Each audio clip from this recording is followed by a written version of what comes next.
I am so intrigued to have Haily here with me today.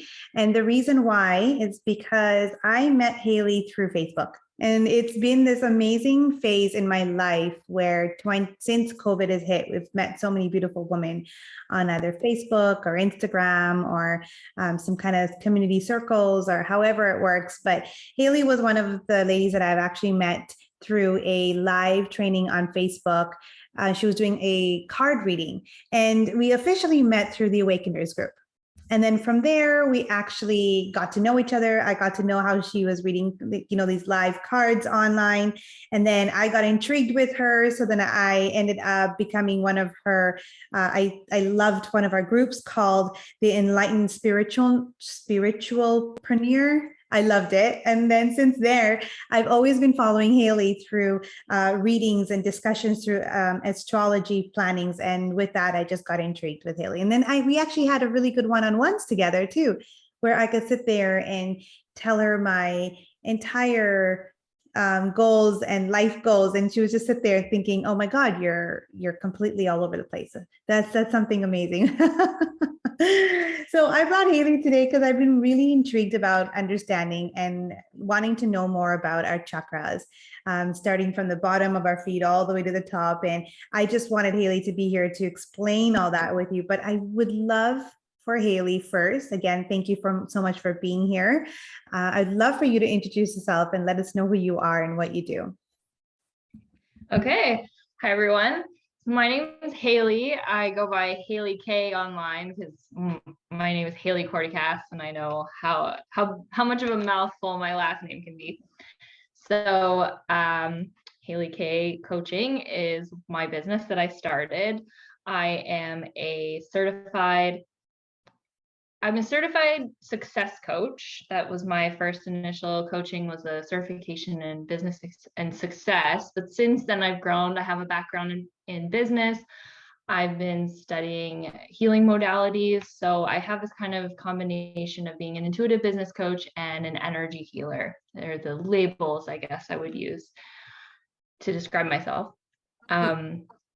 It's been a very interesting journey how I got there. I started my career in accounting. I actually started in math, didn't like it, then went into accounting because it was number based. And then when I started my career, I quickly realized, like, this is draining. That was probably one of the things that really put me on my awakening journey, is I was just burning out all the time and not really understanding why. Like, why was I so tired? Why would I go through these like spurts of having all this energy and then nothing, and then just wanting to sit on the couch for like weeks on end?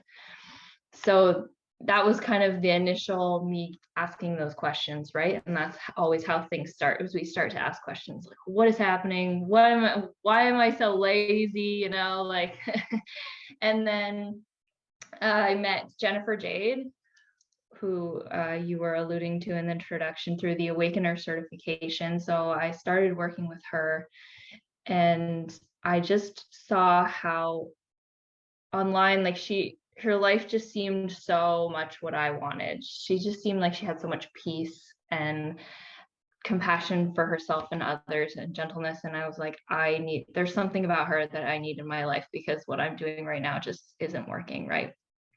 And I was full on determined that I was going to go into this career in accounting. Like, I thought that was going to be the rest of my life. That's my career. And she was so helpful in showing me that there are other paths.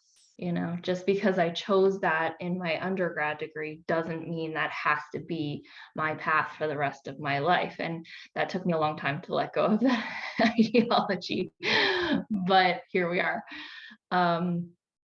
And so one of the first steps that I'm so glad we're talking about today was studying the chakra system, because that was my question. It was like, what is this thing called energy, and how do we utilize it? How do we leverage it to make the most out of our lives? And I guess first I learned about the law of attraction. I'm sure a lot of people remember when The Secret came out, and somehow that book fell into my hands. And I remember thinking, this makes sense. Like, it makes sense that I know I've had times where I thought something and then it became reality. But I was like, how do we use that? How do we leverage that? And so the next phase was learning about energy. And then the next step was learning about chakras for me. So I dove right into that. I studied them, probably started about 3 or 4 years ago now, and was really into it. I took different courses through different things, but something that really helped me, I found randomly on Amazon one day. I was just on there, and this card deck jumped out at me. It's kind of hidden back there. I could grab it, but it's the Chakra Oracle card deck. And I jumped out. So I was like, oh, okay, I'm starting to learn about intuition and trusting my intuition. And I felt really drawn to this card deck. So I was like, okay. So I put it in my cart, and in it, in her book, she describes this card spread called the chakra card spread. And so, like I was saying, I'd already been studying it, so I was kind of like intrigued. So I tried it on myself, and it was just mind-blowing to me, like how much information I got out of this card deck, because I had been using cards for years, like since high school. I think I just did, like, here and there, I'd pull one card or I'd pull 3 cards, it's kind of how I got into it. And sometimes I felt connected to what it said, sometimes I didn't, and I didn't really read much into it. I also kind of thought card readings were just like something when you had a big question, I would like save it and I'd be like, oh, I have a big question, I'm going to ask the cards. But like, I didn't realize that we're always being guided, we're always being given the next steps and the next clues, but I didn't see it that way. I thought it was like always on me. I had to figure everything out. But if I had a really big question that I could bring to my guides or to God, or however you see it. But I was raised Catholic, so I was taught that God was this like almighty being in the sky, As like a child, that's how I saw him. And I was like, I can only ask him if it's really important. So when I got into the Awakener, I started meeting all these women who were readers and who were using the card deck to actually use it to guide their lives and to make decisions every day. And that was a really eye-opening moment for me as well. I was like, oh, I can actually use this to follow guidance and to take steps. Like, okay. So jumped around a little bit, but back to that card deck, when I found it, and it had this 7 card spread, and I had never really done more than 2 or 3 cards, like I said, at a time. So I did the cards, one for each chakra, and I started realizing that there was these patterns that I was picking up on. So I was seeing like how my chakras were connecting on different topics, because it's not like what I realized is like, it's not like our chakras are these stagnant. If you think of like, I'm seeing a vision of like a pond, it's like a pond is kind of just stagnant water, but our chakras are more like a river, like it's running up and down, the energy's running up and down them all the time. So they shift and change depending on what's going on in our lives, and their energy connects us to each different thing. So the energy of our chakras are different when we're talking to like one friend versus another. And that just like intuitively, some friends you have certain type of connection with, and other friends you have, right? Like we all kind of know this. So that's the best way I know to describe it. But then you have these relationships to everything in your life. You have relationships to money, you have relationships to your partner, your parents, the desk in front of you, like some of them seem mundane and some of them seem more important. But what is interesting to note is that it's kind of different. Your energy is different for each one. The thing about why people experience patterns in their lives is because they can bring a certain energy to what I'm thinking in my own personal life was like through romantic relationships. When you have certain beliefs, you generate energy out of those beliefs and attract from that energy standpoint. So I was believing certain things about relationships and attracting men who reinforce those beliefs that I was having, right? So that's why we see these patterns. And so that's step one. That step one is understanding, and coaches teach us all the time, like you have to know what your thoughts are, what your beliefs are. That's because that's really your root chakra energy is the basis. It's the basis of everything. It's your connection to earth. It's the foundation. When you think of building a house, your root chakra is that foundation. And so whenever you want to talk about any topic, you have to start with the foundation. And so when I do readings with people and I pull a card for each of the chakras, when we pull a card for the root, that's typically, I know, is where like the topic we're going to be talking about kind of stems from, if that makes sense. Yeah.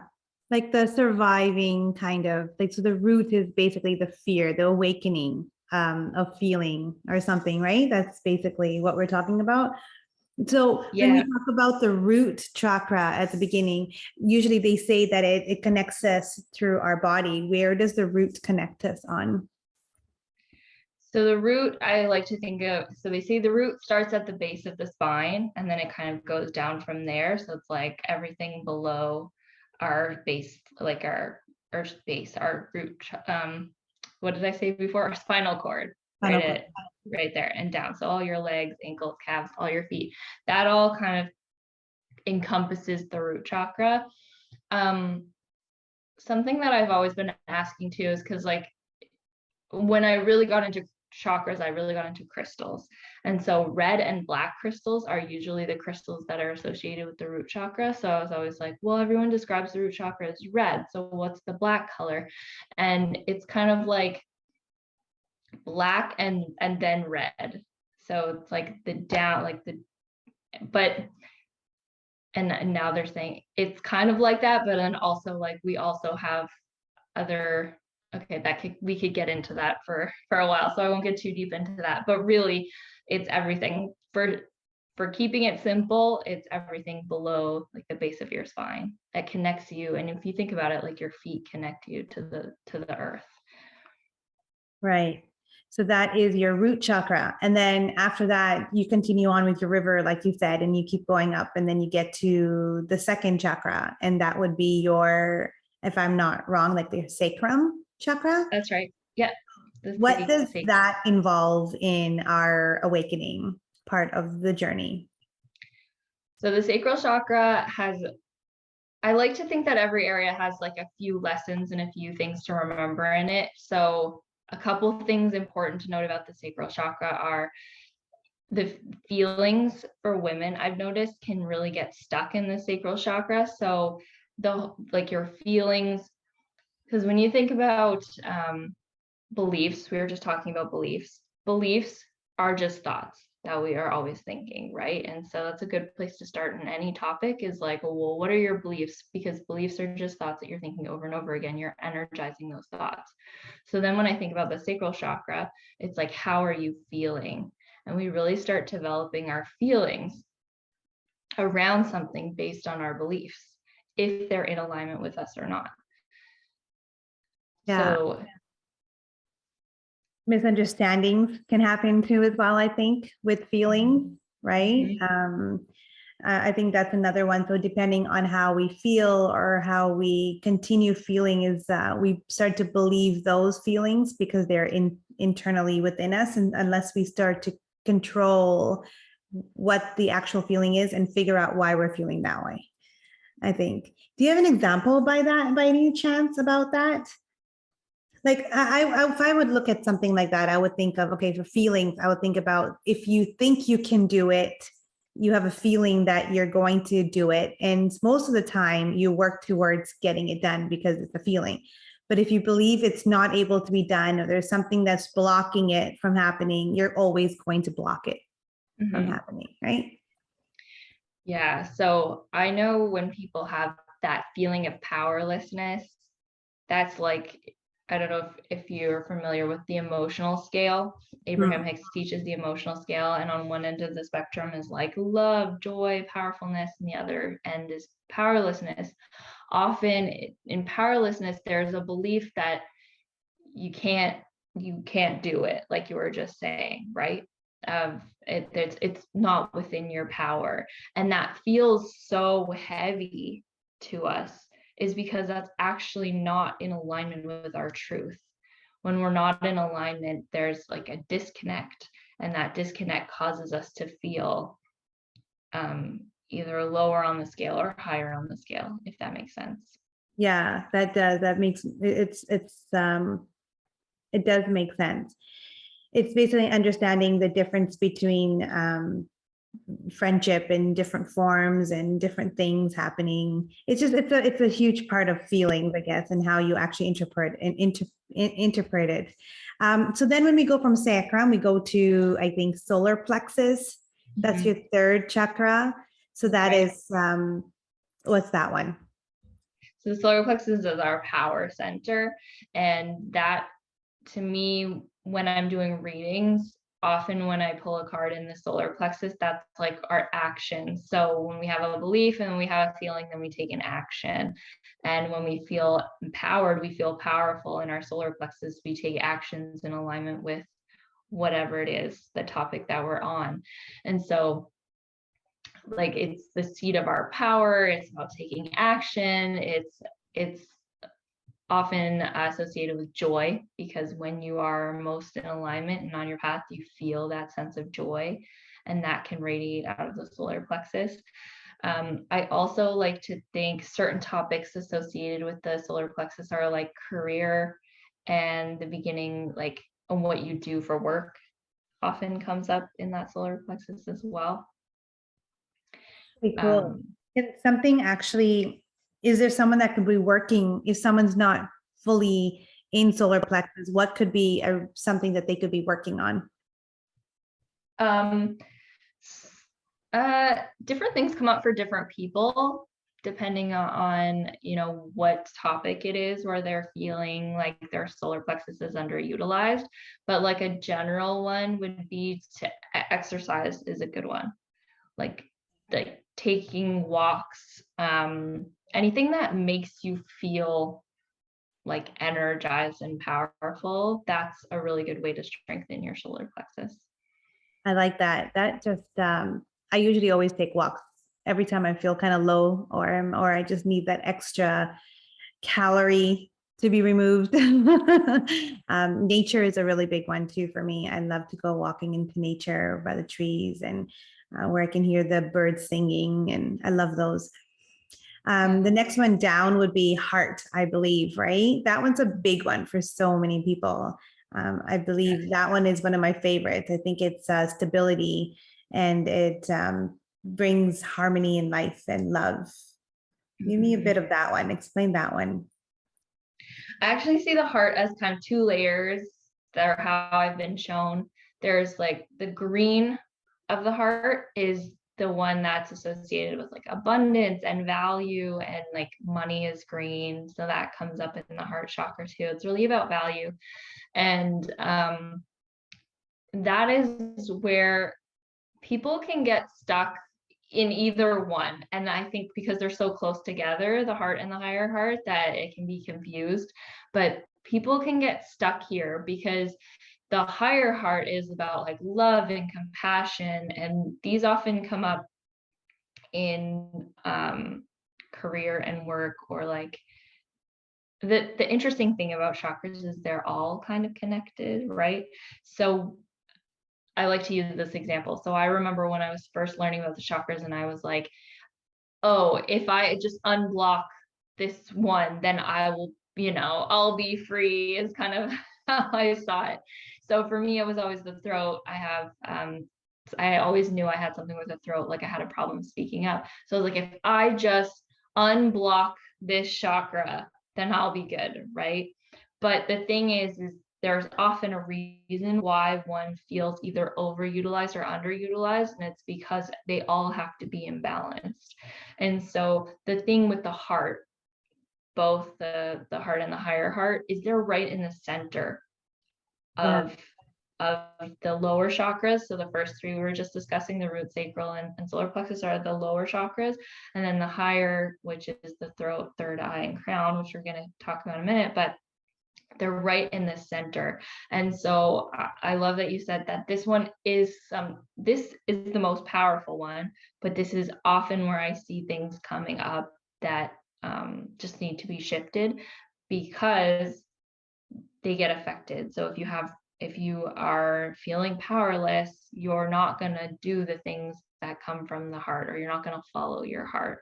Or if you're not speaking your truth, you might be keeping what's in your heart like shut down, if that makes sense. So the reason why, and also the reason why they just have two layers, is because there are these two kind of different energies about them, the like green energy of abundance and money. And I still put love in that category because I think love is in all of them, but we often associate, love with the heart, and then associating with other people too. So how I like to think of it as well is the three lower chakras are kind of our connection to the physical world, the material world, what we believe about the world and how we feel and the actions we take. And then the heart and the throat is how we relate to others, how we express ourselves and how we feel from others. And so if people have issues in the heart, I often notice that it's often because of relationships with other people. That's so true. Relationships are a big one, especially in this kind of lifestyle. Like it's where you can call the love or the harmony or the abundance or the feelings. They all, like you said, they all connect to each other, right? And then after the heart, you do go to throat. You were just talking about that too as well. Throat, and then the third eye. So I look at those very similar because they're both kind of blue, I think. Are they? Mm-hmm. The throat and the third eye. So how I see the throat is like the light blue, it's like the light blue color. And then the third eye, some people say is indigo, some people say is like more purple and purpley color, but I think that's also because the third eye is so close to the crown, and the crown has like a purpley.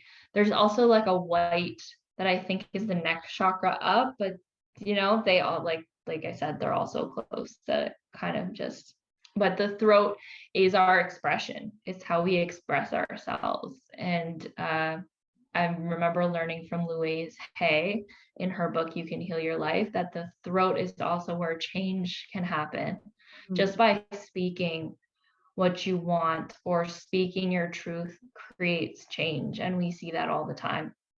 And if you're like keeping your voice dampened, that's often where people feel the most stuck. And that was where I had to start, because I actually thought, like I was saying, I thought it was my throat, but it was actually more my sacral chakra that was blocked, but it was affecting my throat and affecting the things that I wanted to say. So like I said, it all takes kind of like balancing and to pay attention to all of them and not just to focus too much on one.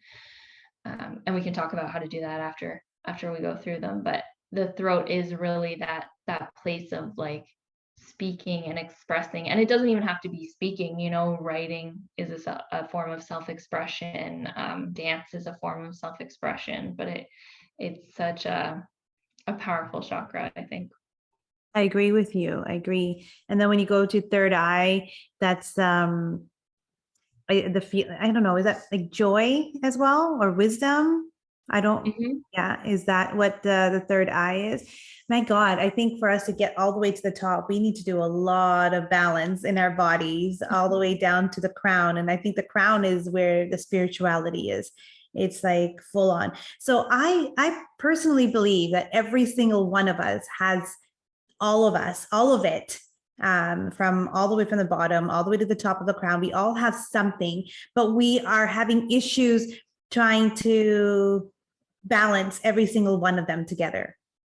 It's not like a pure river flowing right through. It's like as if one end is pulling the other and it's knocking down some rocks, and then it's going a little bit further down. And it's like a never-ending battle through the river for these chakras. So explain to me in some way, in the most easiest form that anyone can understand is how can we, some tips on how we can start to balance these chakras and the practices that we can do to balance these chakras, and the feelings and the love and everything that we are having in this world, everything that we're going through. What is it that we can do to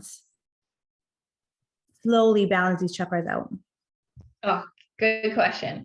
I don't know if I have the perfect answer, but I have a couple of suggestions. So, the everyone has, I've noticed, because I've worked on different people's chakras, everyone has a little bit of a different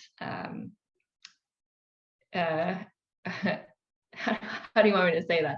Some issue, this is the word that I came to find. People have different issues because depending on, their experience, or something maybe has happened, or even, past lives can affect our chakras today and things like that. And so it can feel overwhelming, if you're first learning about this, to like think, but you don't have to necessarily worry like, oh, today I'm working on my heart chakra, I have to do X, Y, Z.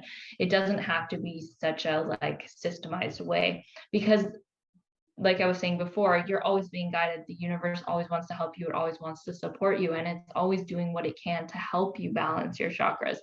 It just depends on how aware and open-minded you are to allow healing and change to come. But I'm the kind of person that likes to be involved, especially when I was learning about them. I was like, well, what chakra is stuck? Like, I always had those questions I wanted to know. And so the card deck that I was telling you about, so if anyone's listening to this and they want to just start on their own, and you have a deck using your intuition to just see what card deck you feel drawn to, you can use the layout. So I actually have a podcast episode. If you want, maybe we can put it in the link in the show notes, explaining how I do it. You can take any card deck that you feel called to. What I was trying to say is just anyone that feels like the right one in the moment that you need it, or whatever topic that you want to talk about or learn about yourself. And you pull 7 cards and see. And what I do is then, and I have I actually can, this is something I've been meaning to put together, is like a description on what to look for in each card, like what stood out to me. And so when you pull one for each, and then you can see patterns kind of come up, and if you go through each card, you'll start to notice that there is a flow to how your chakras are. And you can see what I like to look for is like where the card's reversed. That indicates to me that might be where I'm stuck. And if multiple are reversed, it might be that you're stuck in one. And once you kind of make that shift, and sometimes it doesn't even have to be a big thing, it can be just a little shift, it will balance out the rest of them. Yeah. And each one has a little bit. So I actually created my own deck based on all this information, and because I wanted to give tips, which I think is kind of the question, is like, I wanted to give tips for each one. So if my root is stuck, what do I do? Right? That's often a question I get. So and it depends, because sometimes I could say most in general, if there's something going on in your root, it's a belief. That's pretty general. There's a belief there that it might not even be very obvious. And so that can sometimes feel frustrating, because it's like, well, I want to change my beliefs to change this outcome, but what's the belief? And so there are different ways to like mine for the belief, if I'm making sense, like writing it down, or working with a coach, or working with someone who kind of understands this and can help you. But then there are other ways, like Reiki sessions. You can have a Reiki session, and a Reiki practitioner is energetically empathetic. They can pick up on where your energy might be out of alignment and help you there and make suggestions. You can get a massage, and even just the physical touch can affect your energy, your physical touch from someone else. There's so many things. And that's the thing, is because it's not necessarily one answer, which is what I remember I was like when I first started, is like, my throat's blocked. What do I do? And I was taking all these quizzes and asking all these people, like, how do I unblock my throat? And that's how I was led to this journey of like, understanding the chakras and working with my oracle cards and working with Reiki to really figure out like there's certain things that just need to be adjusted. And like I said before, the universe is always supporting you. It's always trying to help you. And so if you just remain open and ask questions, get curious about what's going on in your physical reality. Why did that come up? Why did I feel that way?